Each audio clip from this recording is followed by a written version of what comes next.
hapon. Mapapanood din ito sa DCXL 558 RMN Manila YouTube at sa BCYF Facebook page. Ang business na hatid ng BCYF St. Lucian College Pampanga at ng DCXL 558 RMN Manila.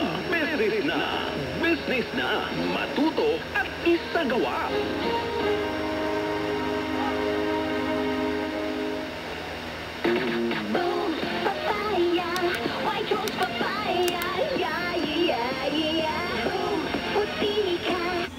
Alas 5:30 hanggang alas 6:30 ng umaga.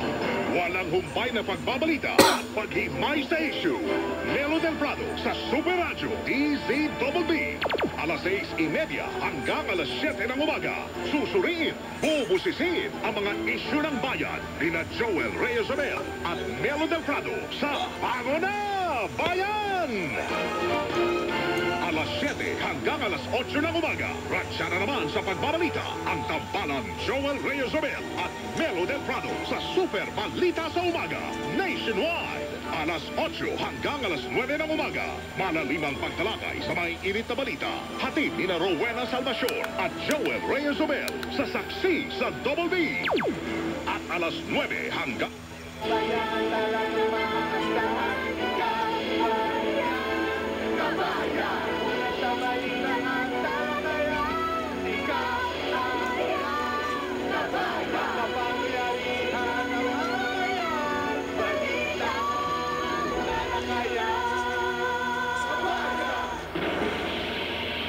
Kabayan, kapangyarihan ng mamamayan, balita at talakayan.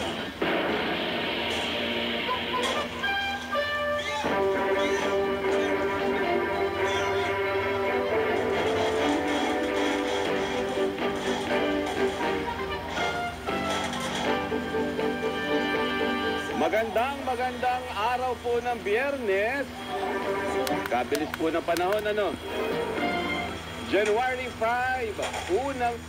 Dami Molina, live sa DZRH Radio TV at online alas 6:30 ng gabi. Dos Kumpanyera. Una na naman ang kauna-unahang radyo sa Pilipinas, DZRH. Sa pinakahuling Nielsen at Kantar Media Survey, #1 tayo sa buong Metro at Mega Manila. 84 angat DZRH #1. Maraming salamat po. Sama-sama tayo, Pilipino. Mga sektor, iba't ibang may mga ideya kung paano tayo magiging malusog bilang bansa. Alam mo, parang tao lang yan eh. No? Marami tayong mga ina-address na mga issues sa ating ekonomiya, sa ating labor, sa ating bansa. Pero karamihan dyan, pamukha lang, cosmetic. Imagine mo yung isang tao, no? Ini-imagine ko yung ating kalalagyan bilang bansa. No? Economically, financially, labor, ganyan. Na para bang isang tao na nagpapaganda lang tayo ng mukha. Palagi na lang tayo nagme-makeup, inaayos ang buhok natin, ang mukha natin, di ba? Pero yung mga kuko natin sa mga daliri natin, patay. Sa paa natin. You know? Okay? Ini-improve lang natin yung nakikita. Dahil alam niyo na, may mga nakikita tayo sa social media na yung iba ay natutulog na sa labas ng kanilang tahanan dahil na rin sa init. Nasa linya ng ating komunikasyon si Iloilo Governor Arthur Defensor Jr. Magandang umaga po, Governor Toto. Si Ray Sampang po ito ng Bangon Bayang Mahal sa Radyo Pilipinas. Magandang umaga, Ray, at magandang umaga sa lahat. Yes, maraming salamat, Governor, sa pagpapaunlak po ninyo sa aming programa. I'll get straight to the point. Ano po, ilang araw na mula nang makaranas kayo ng blackout dyan sa Iloilo, ano na po ang sitwasyon sa inyong probinsya? Santon Vitamin C, ang alkaline ng Vitamin C. Ako si Nico Dontin, dating TV reporter ng Kapamilya Network. Siguro kong naka-Santon Vitamin C ako araw-araw. Importante kasi maiwasan ng sakit at mapalakas natin sa katawan. Santon Vitamin C, ang alkaline ng Vitamin C. Ibigay sa pinakamalapit na butika sa inyong lugar. Santon Plus Coffee Mix. Ako si Teddy, isang estudyante. Favorite ko talaga ang Santon Plus Coffee Mix. Dahil walang pangangasin sa tiyak. Ang Tefron malapit nang magretiro.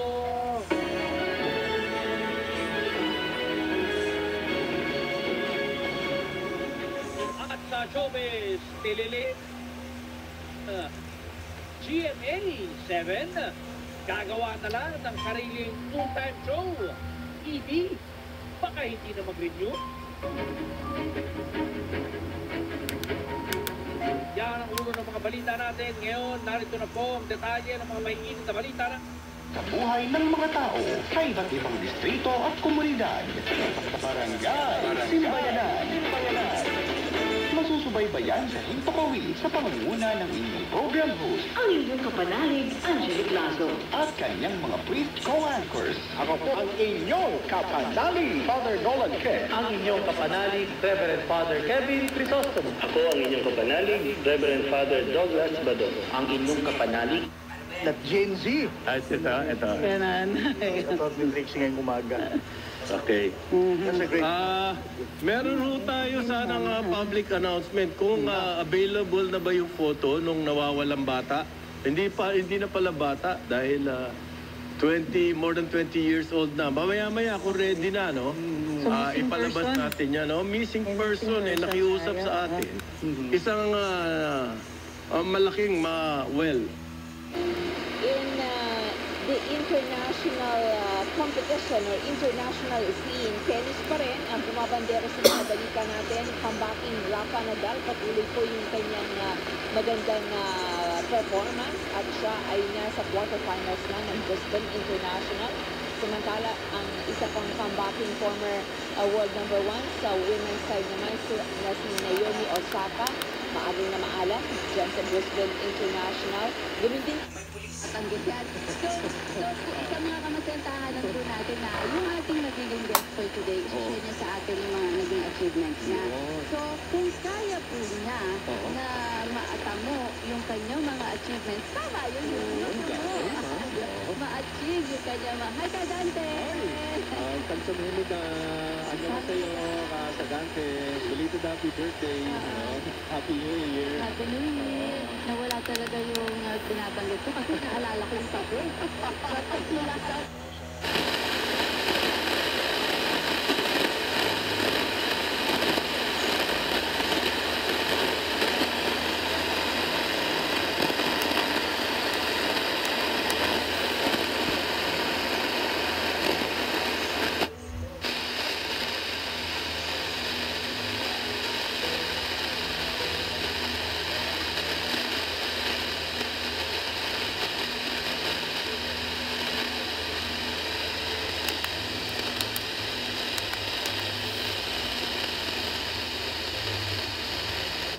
City, all levels, public and private.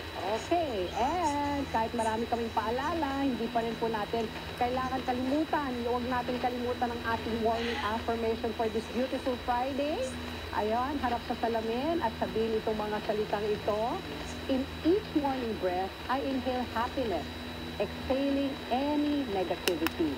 Ulitin ko po, in each morning breath, I inhale happiness, exhaling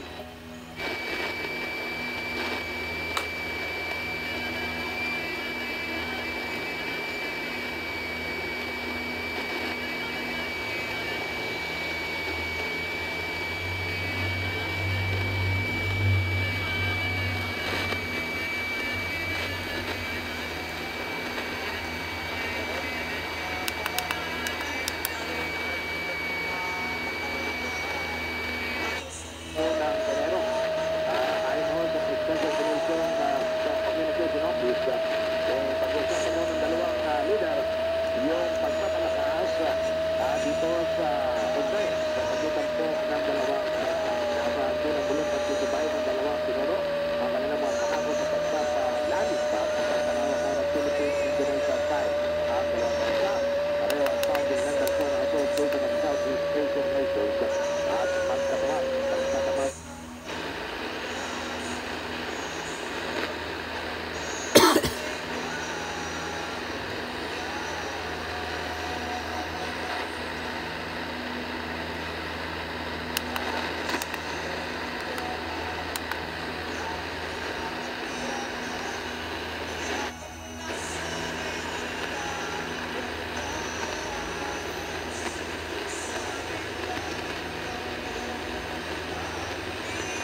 natin ang mga may init na mga balita at kaganapan mula Luzon, Visayas hanggang Mindanao.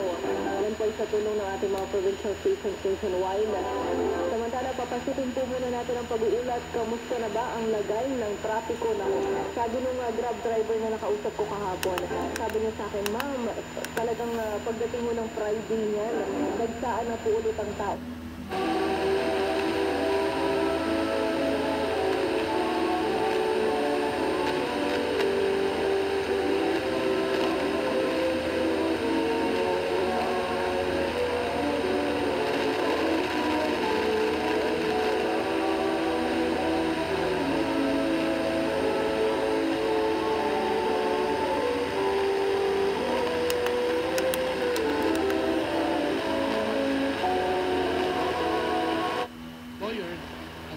Jackie Aquino sa programang Ikonsulta mo alas 7 po ng gabi dito sa Radyo La Verdad. At sa mga nakasama nating UNTV at Radyo La Verdad reporters, maraming salamat. Sa pangalan po ni Kuya Daniel Razon, Miss Anna Rentoy, ang aming station manager. Ako naman si Manuel Recuenco dito sa Radyo La Verdad 1350. Dito sa UNTV, Diyos ang aming sandigan, serbisyo publiko ang aming pinangangalagahan at prayanan. Susunod ang pagpapatuloy ng programang Good Morning, Kuya!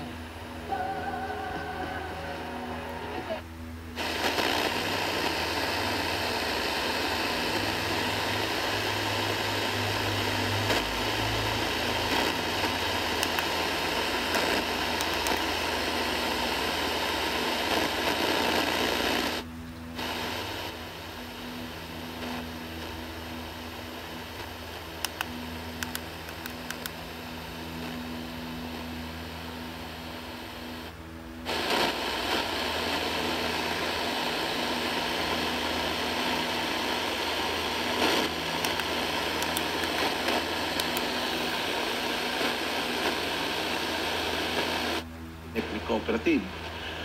Noong umaga po, around 7 o'clock in the morning, nakapasok na rin po yung another plant ng PEDC with 83 megawatts.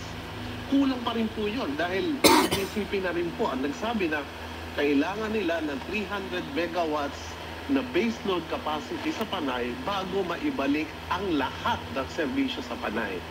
Sa ngayon po, yung isa sa malaking planta po sa Panay, yung pag-aari ng pump concept